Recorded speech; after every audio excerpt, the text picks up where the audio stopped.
This isn't your typical raster drawing. This is all vector. I often tell folks it's like a hug from your aunt. It's nice and warm and filled with love. And that's what vectors are. I go by the name Rob Zilla. That wasn't by design.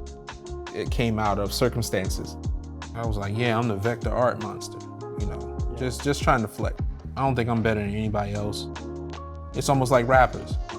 Rappers started taking on aliases just so they can seem larger than the average human. The most incredible thing about being a mobile creator is not only the fact that, you know, you can basically create wherever you want to go, but the fact that on these tiny little device screens, you can now create something and then see your work in the wild at scale. Also, it allows you to easily share your work.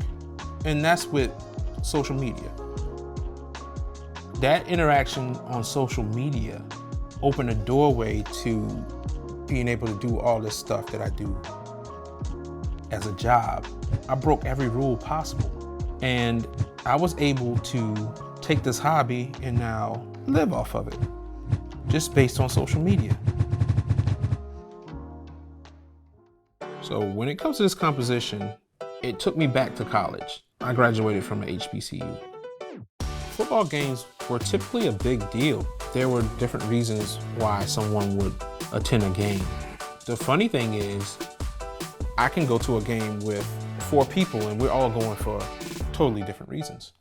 So what I wanted to do was, I wanted to tell this story of football from that HBCU perspective.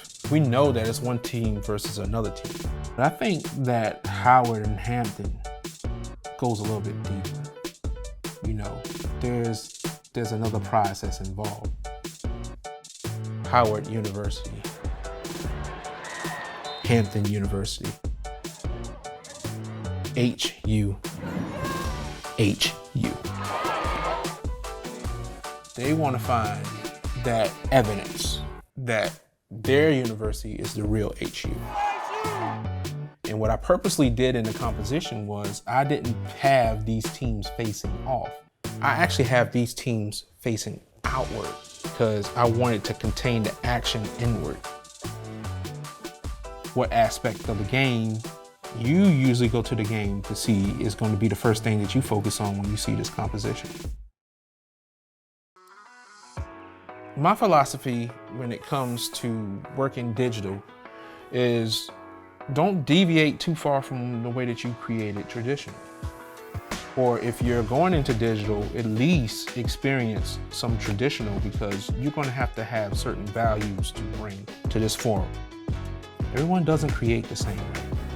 We might start off the same, but eventually we're going to branch off and go our different paths.